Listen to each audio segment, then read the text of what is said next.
There's a particular kind of trap that almost nobody recognizes while they are inside it. It does not look like a trap. It looks like success, a stable income, a title that means something, a salary that arrives on the same day every month, reliable, predictable, safe. And that is exactly why it works. Because the thing keeping you stuck is not failure. It is the paycheck. Here is something most people never stop to examine. When you earn a steady salary, you slowly build a life around it. Not consciously, not all at once. But over the years, the commitments accumulate. A mortgage, a car payment, credit cards, the quiet upgrades to your lifestyle that felt earned at the time. And here is the part that matters. The moment those commitments exist, your salary stops being income. It becomes an obligation. You are no longer earning money. You are servicing a structure you built around the assumption that the money would never stop. And once that structure exists, the salary no longer feels like a choice. It feels like a lifeline. You tell yourself you are being responsible. You tell yourself stability is the mature decision. But somewhere underneath that, a quieter truth is forming. You are not staying because you want to. You are staying because you cannot imagine how to stop.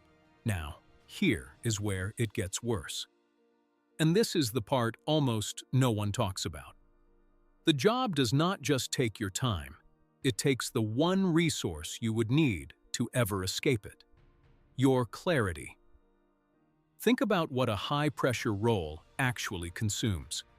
You spend your day waiting on other people, other departments, other approvals.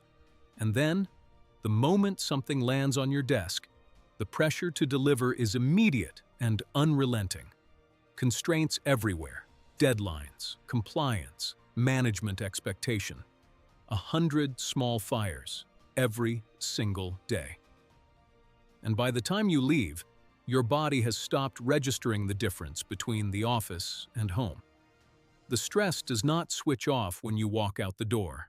It follows you into your evening, into your sleep, into the few hours that were supposed to be yours. So when would you plan your escape? With what mind? This is the cruelty of the loop. The exact environment that is exhausting you is also the thing preventing you from thinking clearly enough to leave it. You do not stay stuck because you are weak. You stay stuck because you are depleted. There is a difference, and almost everyone gets it wrong. So the loop looks like this. You have obligations, so you need the income. You need the income, so you tolerate the pressure. The pressure exhausts you, so you have no clarity. With no clarity, you cannot see a way out. And so you stay, and the obligations quietly grow, around and around. Most people, somewhere in this cycle, conclude that the problem is them, that they lack discipline, or courage, or ambition. They never see the system. They only feel the symptom, and they blame themselves for it. I want to tell you what actually breaks this. It is not a financial plan. That is what everyone expects. More savings, a bigger buffer, the perfect moment when the numbers finally make leaving safe. That moment does not come, because the threshold keeps moving, and you are too exhausted to notice it moving. What actually breaks the loop is clarity, and clarity does not come from a spreadsheet. It comes from stillness. I will be honest about how I learned this. I did not start with some grand plan to find myself. I started because I could not sleep. The stress had reached a point where my mind would not go quiet, even at night. So I began giving it a few minutes of silence each day. Not for enlightenment, just to function. And something unexpected happened in that silence. The noise dropped just enough for me to hear what I had been drowning out. that the path I had chosen years earlier was no longer the right one for me. I am someone who values certainty, who likes stability. And even I could not unhear it once it was clear. I did not leave because I had found a safer option.